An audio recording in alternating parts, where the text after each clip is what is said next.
After almost a decade of waiting for this title to be released on 4K Blu-ray, we finally get it. Let's talk about Avatar 2009 on 4K Blu-ray.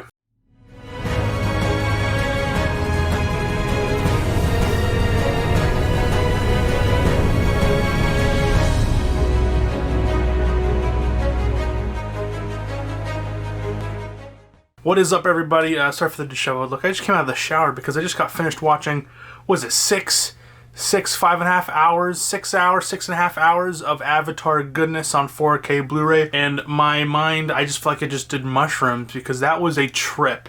So anyways, bear with me. But yeah, Avatar on 4K Blu-ray, oh my gosh, let's get into it immediately, because I know for those who have been waiting and anticipating for this release ever since 4K discs were a thing, I know you already bought it, but this review is more for the kind of hesitant purchaser of 4K like me, those who aren't really the biggest fan of CGI fests, and you know, because a lot of the times those are nullified or dulled down with the lack of a 4K digital intermediate for the most part.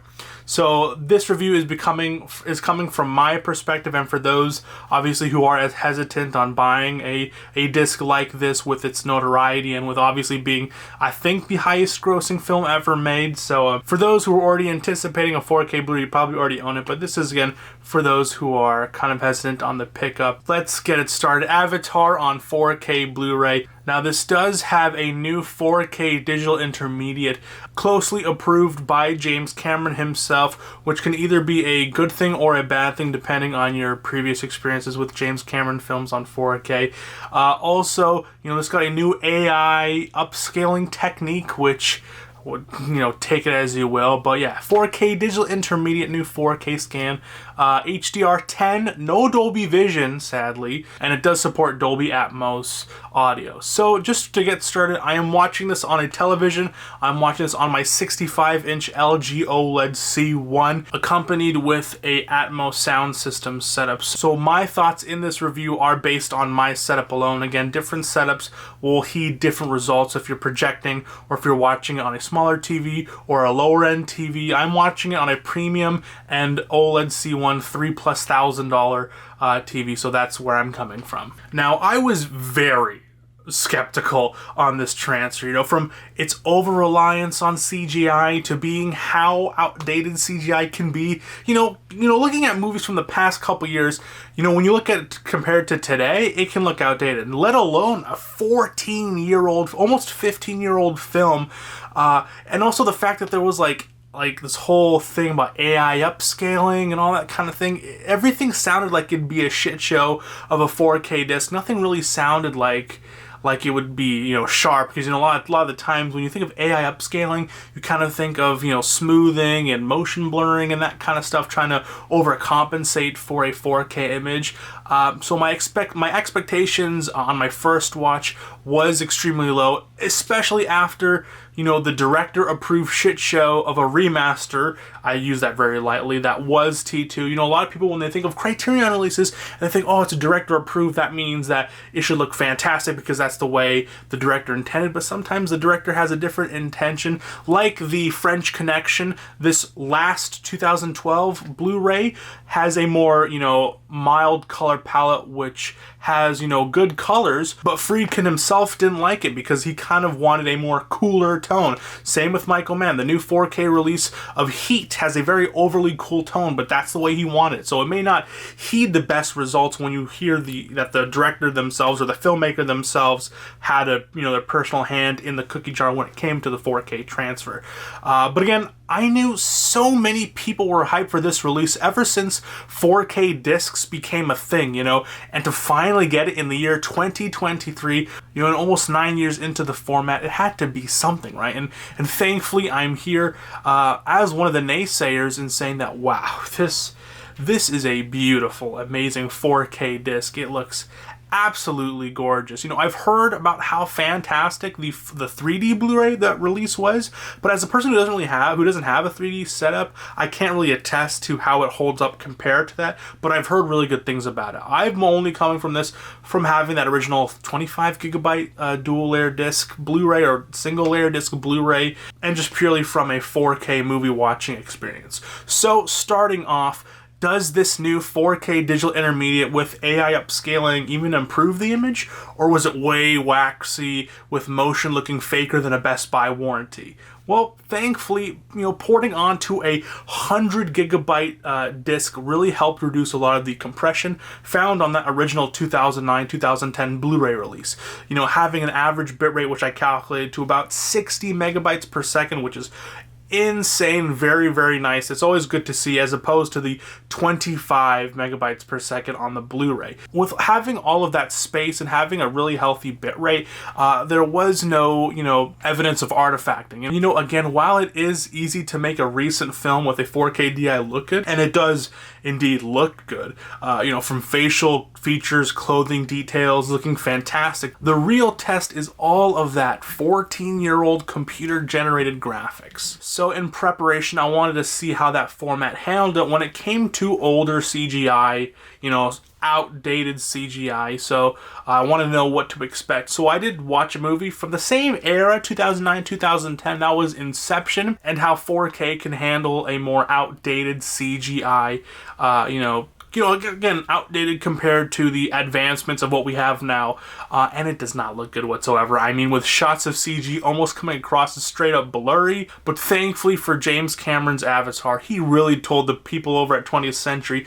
to scrub the elements and give it a fresh render. And it honestly shows. There's no evidence of waxy smoothing bullshit. It actually feels like, honestly, like they added textures, hair details, the slight dirt on the beads, the scaly leather material on Neytiri's, I totally forgot her name, Neytiri's forearm guards, the loincloths having distinct hatch marks, the Na'vi weapons, showing signs of wear and tear, and just the variety of the spears and the arrowheads. You could tell which is different ones. It doesn't all look the same, so you can really tell when it comes to the world building, the costume design, it really shines in this 4K transfer. It's just mind-boggling to see the retention of detail within this 4K disc. I mean, you really get that feeling of just wonderment from the back-breaking work of the talented visual artists over at Weta Digital.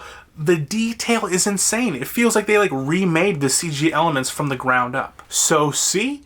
Quality filmmaking can last generations. I've seen Marvel movies with the same budget having outdated CGI, Black Widow, and that came out 2 fucking years ago. This is from a film that came out over almost 15 years ago. So when you have highly detailed elements from a passionate team of artists mixed with advancements in AI upscaling and other, imaging technologies, you get a darn tootin' fantastic 4K transfer.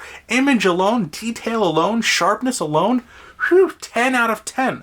But we have to get into the elephant in the room. The lack of Dolby Vision on the disc, but appearing on the Disney Plus stream does stink, and it's a purposeful exclusion, and it's quite confusing why they would do that. This isn't a cheap release. This is a full-priced AAA 4K release. I paid $34, so I ended up paying $40 for this 4K Blu-ray, and without it having a Dolby Vision, it just feels like why would you do that? If you have that asset, and if you have those assets, why don't you just port it onto the goddamn 4K disc? Why does Disney always do this? Why does 20th Century Studios always do this? Same with their Marvel movies. They have those full IMAX renders, just port it onto the disc. Why does it have to be Disney Plus exclusive? To push sales and streams, it doesn't make sense whatsoever. You'd expect for them to have all the bells and whistles, especially for an older film. But I will say, in this case, the lack of Dolby Vision isn't really a done deal. As in the past, I've experienced shitty Dolby Vision transfers and fantastic HDR10 transfers too. So in this case, it doesn't feel like I'm missing out on an element, as the wider, more richer color palette really adds to developing this utopia world. Just the fantastical color palette is just insane and just a pleasure for the eyes. The black levels being extremely inky, really helping pull out finer details, but not only in nighttime scenes and the obvious darker scenes, but just within natural shadows and areas that are lacking full lighting. You get a lot more detail within those shots. The skin tone on the Na'vi feel more complex, more than just a random shade of Smurf blue. actually adding contours of color and different hues of blue really immerse you and help you to feel like these are actual people. These are actual like living beings, which I will say is kind of lacking on that original pressing on the Blu-ray. All right, we're done with gushing over the image quality. Let's get into the audio quality. Now, I'm going to be real with you. When it comes to the previous home releases of Avatar, that 5.1 master audio, you know, so for some films, it usually does the trick for me, but for Avatar, it felt like I was missing out on another element to really relive that IMAX oomphness. You know, back in 2009 when I first saw it, I saw it on my 9th birthday, and I was like, oh my god, this is amazing, you know. So when I heard that this release was getting the proper Atmos treatment, to say that I was excited was a bit of an understatement, you know, and extremely immersive, you know, utilizing every speaker within your setup, explosions and the variety of aircrafts will be subwoofer testing at, you know, lower frequencies, you know, that you do have a sense of this rumble, and it will give you that theater feel. You know, I can't describe that feeling, but that feeling when you're sitting in your couch or on your chair and you're watching a movie and there's like a vroom, vroom, and you just feel the bass, and you really do feel it with this transfer, and it will feel like you're sitting in the movie theater a little bit. And you know, again, you can't have everything. It's not to the standard of the IMAX mix when it comes to the LFE element, but I'd assume that's just how it was mixed for home theaters.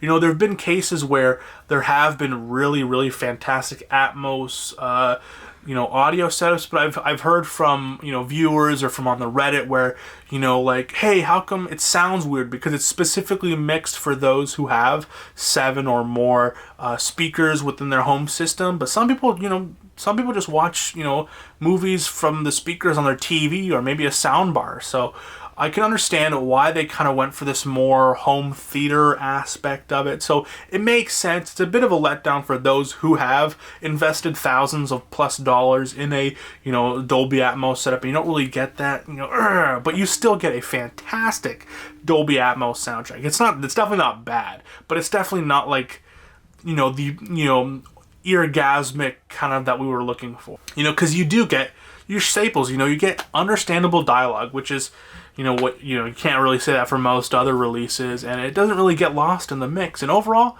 I would say this Dolby Atmos sound mix is bloody fantastic, with its uses of rear speakers, high channels, really immersing you in this world. And I've said before, and I'll say it again, when it comes to these types of films, or just honestly any films in general, when it comes to a 4K home theater experience, I have based my opinions when I have to have a sense of that the transfer itself is aiding within the storytelling. You know, whether it's a battle scene and the Atmos makes you feel like you're on the battlefield. Avatar is a prime example of how a fantastic transfer not only looks good, but immensely aids in the cinematic experience, making the film better itself, you know, which at the end of the day, us movie fans are just that. We're movie fans. You know, if we just wanted good image quality and good audio quality, we'd turn on a goddamn one of those Richard Attenborough documentaries. And while there is a time and place for that, I feel like transfers like this set a standard for other big budget releases. Dude, thank you, James Cameron, in restoring my faith in you after that T2 debacle. And I will now patiently wait for an Aliens 4K whenever that seems to arrive. You know, 20th Century Studios, you know, they kind of get a bad rep for using 66 gigabyte discs and not really using the full potential of the 4K format. But, you know, these past few releases, when it comes to things like Avatar, Way of Water, Nightmare Alley, The Last Duel, a lot of really fantastic transfer that's been coming out of the 20th Century Studios lineup, and I have high expectations. So thank you so much, James Cameron, and thank you for watching this video. If you enjoyed it, please make sure to leave a like and subscribe. Also to mention, there's like a shit ton of bonus features on there. There's like hours of bonus features, which I was not expecting, especially for a Disney release or 20th Century Studios Buena Vista, I think, release, and sometimes they come with maybe like a 20-minute documentary making of, and then like, oh, this is how we drew things, and then that's it. This comes with a lot of stuff, making of, the restoration, all that kind of thing. So if you're a fan of Avatar and you are excited to pick this up, I would say I highly recommend it. This is, again, one of the top 4Ks of the year so far. Dude, 2023 has been such a good year for the 4K format. I don't think I've bought into 4K this year that came out this year that was disappointing or even bad. So, 2023, let's get on to a high roll. Next, I'm going to be checking out the new Kino Lorber 4K releases and seeing how those hold up. So yeah, thank you so much for watching another review of mine. Let me know down below, did you pick up Avatar and Avatar Way of Water on 4K Blu-ray? Or were you like, you know what, Disney Plus has Dolby Vision, has Dolby Atmos, I'll skip on it. Like, I know a lot of MCU 4Ks I've really skipped on because they don't have that IMAX enhanced screening. So for the most part, and a lot of the time, I don't know, like for MCU films, I'm kind of like, you know what, I'll watch it once or twice, and I'll probably just forget about it. Unless it's like a really big event film. Like I own Infinity War, I own Endgame, I own the Spider-Man movies. Again, because back then, Spider-Man wasn't really on Disney Plus, but now it is. But even still, I don't think there's IMAX enhanced, is there? I'll have to check. But I know No Way Home's on 4K, on Disney Plus, so we'll have to wait soon for that. But anyways, yeah, so that was another video. Thank you so much for watching that video, man. I am Mason from the Mockbuster YouTube channel. Please have yourself a good day, night, evening, afternoon, morning. Whenever you're watching this, please stay safe. God bless. Long live physical media and support physical media. Peace out, guys. Cheers.